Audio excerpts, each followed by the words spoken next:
يستخدم هذا الخط لإنتاج الخبز العربي، ويعمل بطاقة إنتاجية تتراوح بين 4000 و 6000 قطعة في الساعة، وهو نظام متكامل لإنتاج الخبز بكميات كبيرة وبجودة عالية.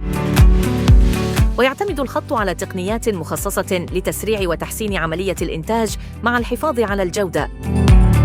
يتم نقل العجين من العجانة إلى آلة التقطيع لبدء الإنتاج الآلي للخبز العربي. يتحرك العجين باتجاه المخمر الأولي ليتم ترييحه لفترة 10 دقائق تقريباً، ليكون جاهزاً بعدها لمرحلة الرق والفتح بالاتجاهين ليأخذ شكل الدائرة الكاملة والسماكة المطلوبة.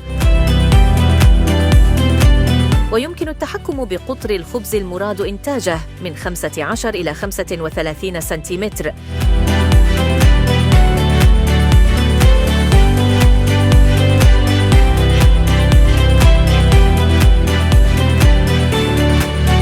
ينقل العجين بعد مرحلة الفتح والرق باتجاه المخمر الثاني ليتم ترييحه لفترة 15 دقيقة تقريباً ليكون جاهزاً بعدها لمرحلة الخبز.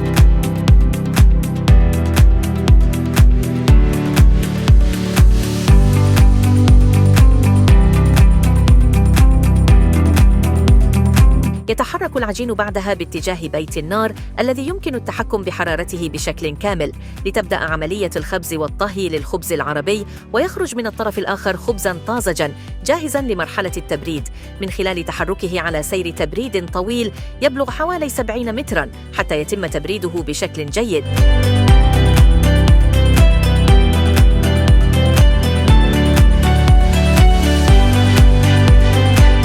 ويكون جاهزاً للتعبئة والتغليف بواسطة آلات التعبئة والتغليف الخاصة بنا. يحمل الخط شهادات السلامة الغذائية والجودة العالمية، ويتم شحنه إلى جميع دول العالم مع إمكانية تخصيص الميزات بحسب المشتري وقوانين الدول المستوردة لخط الإنتاج. يمكنكم التواصل معنا دائماً على الأرقام التالية لمزيد من المعلومات.